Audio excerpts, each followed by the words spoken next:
మగవాళ్ళలో వీర కణాల సంఖ్య ఎందుకు తగ్గిపోతుందో ముందు చూసుకుందాం. తర్వాత పెరగడానికి ఎలా చేద్దాం. మగవాళ్ళ బాల్స్ టెంపరేచర్ సెన్సిటివ్. మీరు వేడి నీళ్ళు స్నానం చేస్తే అవి కిందికి వేలాడబడతాయి. చల్లటి నీళ్ళు స్నానం చేసినప్పుడు పైకి పోతాయి.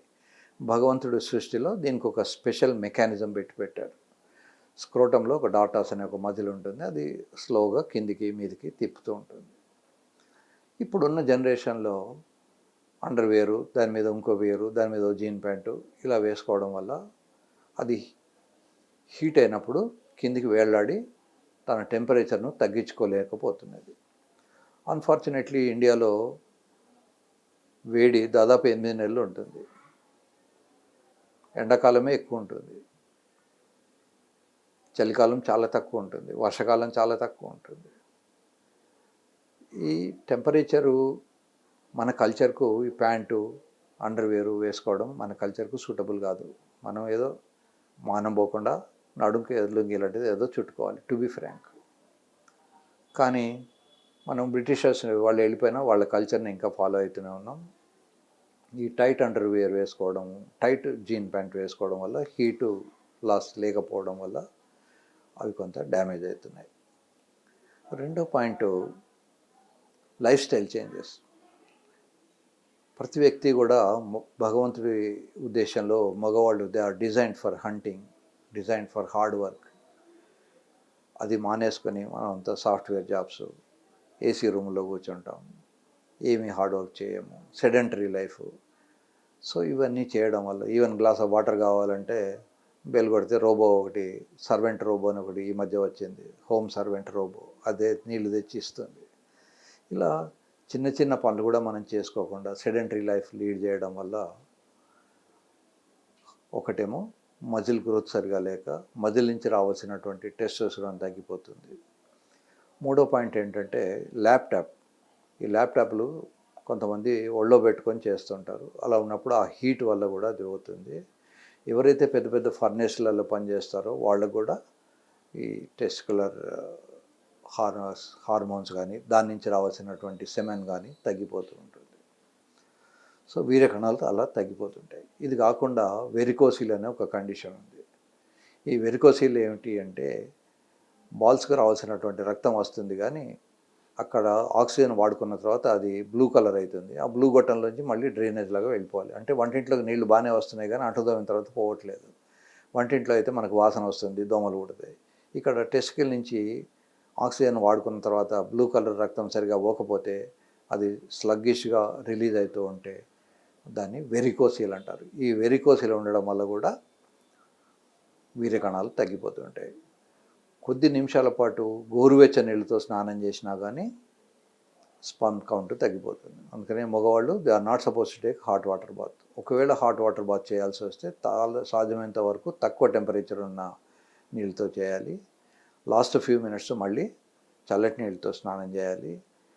ఒకవేళ చల్లటి నీళ్ళతో స్నానం చేయలేని పరిస్థితి ఉంటే కనీసం స్క్రోటం జెనిటల్స్ మీదనైనా చల్లటి నీళ్ళు పోసుకోవాలి. నిజానికి బాడీ మొత్తం మళ్ళీ చల్లటి నీళ్ళు పోసుకోవాలి, కానీ అలా పోసుకోలేని పరిస్థితి అట్లాంటివి ఏమైనా ఉంటే వాళ్ళు కనీసం కిందైనా చల్లటి నీళ్ళు 2 నిమిషాలు వేసుకోవాలి స్నానం తర్వాత. ఈ వెరికోసిల్కు మందులతో తగ్గదు, ఇది సర్జరీ చేస్తే తప్ప బాగుపడదు. సో ఒకటేమో లైఫ్ స్టైల్, కొంచెం హార్డ్ వర్క్ చేయడం, ఒకవేళ హార్డ్ వర్క్ చేయలేని పరిస్థితి ఉంటే ఎక్సర్సైజ్ చేయడం. రెండోదేమో fresh fruits and fresh vegetables తినడం. మూడోది కెమికల్స్కు దూరంగా ఉండడం. అన్ఫార్చునేట్లీ మన సొసైటీలో ఇప్పుడు మనం పీల్చే గాల్లో బోర్డని కెమికల్స్ ఉంటున్నాయి, మనం తినే తిండిలో బోర్డని కెమికల్స్, మనం తాగే నీళ్ళల్లో కెమికల్స్, మనం తాగే పాలల్లో కెమికల్స్.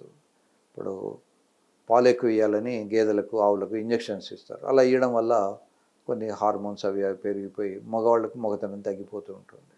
ఇవన్నీ పర్సనల్గా లెవెల్లో చేసుకొని సాధ్యమైనంత వరకు ఇవన్నీ అవాయిడ్ చేసుకొని తర్వాత ఫ్రెష్గా లేకుండా. అన్ఫార్చునేట్లీ సిటీలో ఉండే వాళ్ళకి ఏమిటంటే ఎప్పుడో వారం రోజుల క్రితం తెంపిన కూరగాయలు పళ్ళు మనకు వస్తుంటాయి, ఇమ్మీడియట్గా మనకు సప్లై రాదు. సప్లై చైన్లో అది రైతు నుంచి ఏజెంట్కు, ఏజెంట్ దగ్గర నుంచి డిస్ట్రిబ్యూటర్కు, డిస్ట్రిబ్యూటర్ నుంచి రీటైల్ షాప్కు, రీటైల్ షాప్ నుంచి మన ఇంటికి వచ్చిన తర్వాత కూడా అది ఫ్రిడ్జ్ నుంచి కిచెన్కు ఇలా పోయేసరికి చాలా రోజులు అయిపోయి దాంట్లోకి ఉండాల్సినటువంటి పోషక పదార్థాలన్నీ కూడా డ్యామేజ్ అయిపోతుంటాయి. So fresh vegetables, fresh fruits తినాలి. ముఖ్యంగా దానిమ్మ పళ్ళు అది ఎక్కువ తినాలి. ఎక్సర్సైజ్ చేయాలి. మన ఇండియాలో ఏంటంటే కాన్సెప్ట్ ఏం తింటే పెరుగుతుంది, ఏం తినకపోతేనే పెరుగుతుంది. అడవిలో పులి ఉంటుంది, జింక ఉంటుంది. పులి మాంసం మాత్రమే తింటుంది, జింక గడ్డి మాత్రమే తింటుంది. కానీ రెండు కూడా పరిగెత్తుతాయి. సో అందుకనే వాటికి పిల్లలు పుట్టకపోవడం అనేది ఉండదు, సెక్స్ చేయలేకపోవడం అనేది ఉండదు.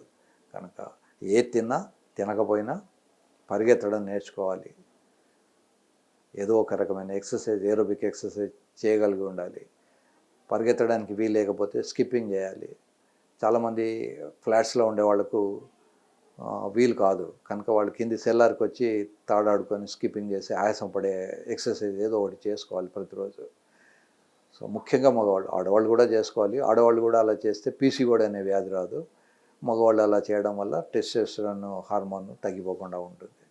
సో స్పర్మ్ కౌంట్ కావాలంటే లైఫ్ స్టైల్ చేంజెస్, మందులు, సర్జరీలు రకరకాలైనవి ఉంటాయి.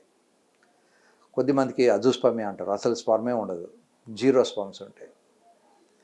అలా ఎందుకు అవుతుంది అంటే ఒక్కొక్కసారి బావిలో నీళ్లు ఉంటాయి కానీ మోటార్ పని చేయకపోతే బయటికి రాకపోవచ్చు. సో అబ్స్ట్రక్టివ్ అంటారు. ఎక్కడైనా అబ్స్ట్రక్టివ్ ఉందా, ఇజాక్యులేటరీ డక్ట్ అబ్స్ట్రక్షన్ ఉందా లేదా, దాంట్లో సెమెన్ టెస్ట్ చేసినప్పుడు ఫ్రక్టోజ్ ఉందా లేదా చూడాలి. ఫ్రక్టోజ్ లేదు అన్నప్పుడు అది అబ్స్ట్రక్టివ్ ఫినామినా అయ్యే అవకాశాలు ఉంటాయి. దాన్ని చిన్న సర్జరీ, కోత కుట్లు లేని సర్జరీతో దాన్ని నివారించవచ్చు. ఒకవేళ ప్రొడక్షనే లేదనుకోండి, బావిలో నీళ్ళే లేకపోతే మనం మోటార్ ఎంత మంచిది పెట్టుకున్నా బయటికి రాదు.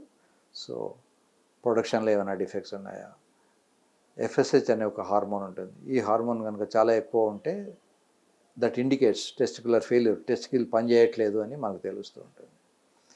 సో చాలామందికి ఏమిటంటే అజూస్పర్మియా ఉంటే కొద్ది రోజులు ఓ డాక్టర్ను, కొద్ది రోజులు ఇంకో డాక్టర్ను, తర్వాత యునాని, ఆయుర్వేదం, తర్వాత హోమియోపతి ఇలా మారుస్తూ ఉంటారు. ఈ లోపల పుణ్యకాలం కాస్త అయిపోతూ ఉంటుంది.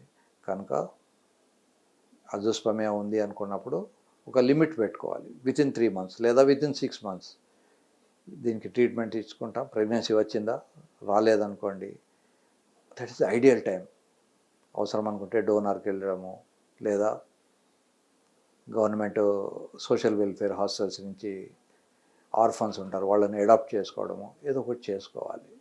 అలా కాకుండా ఊరికే డాక్టర్లను మార్చినంత మాత్రాన రిజల్ట్స్ రావు. అన్ఫార్చునేట్లీ చాలా ఫర్టిలిటీ సెంటర్స్లో అసలు మగవాళ్ళ స్పర్మ్ కానీ వాళ్ళ కావాల్సినటువంటి స్క్రోటల్ డాప్లర్ స్టడీ కానీ ఇవన్నీ ఏవి జరగవు.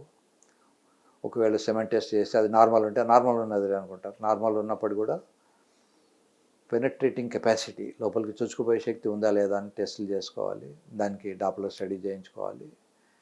సో అమ్మాయిలు యంగ్గా ఉన్నప్పుడు పిల్లలు పుట్టినంత వయసు దాటిపోతే ఉండరు. 30 లోపల అమ్మాయిలకు ప్రెగ్నెన్సీ రేటు చాలా ఎక్కువ ఉంటుంది. అదే కనుక 40లో వస్తే చాలా చాలా తగ్గిపోతుంది. కనుక పుణ్యకాలం వేస్ట్ చేయకుండా యంగ్గా ఉన్నప్పుడే అవసరమైతే డెసిషన్ తీసుకోవాలి. అమ్మాయిలకు ముఖ్యంగా పిల్లల్ని కంటే రొమ్ము క్యాన్సర్ రాదు, వాళ్ళకు పాలు ఇస్తే రొమ్ము క్యాన్సర్ రాదు, లేదా ఓళ్ళో ఇద్దరు పిల్లల్ని కంటే గర్భసంచికి సంబంధించినటువంటి క్యాన్సర్స్ రావు. కనుక అవసరం అనుకుంటే హస్బెండ్ అండ్ వైఫ్ ఇద్దరు కూర్చొని వాళ్ళు డిస్కస్ చేసుకొని డోనార్కి వెళ్ళడము, కనీసం అడాప్ట్ చేసుకోవడము, ఇట్లాంటివి ఏమైనా చేసుకోవాలి.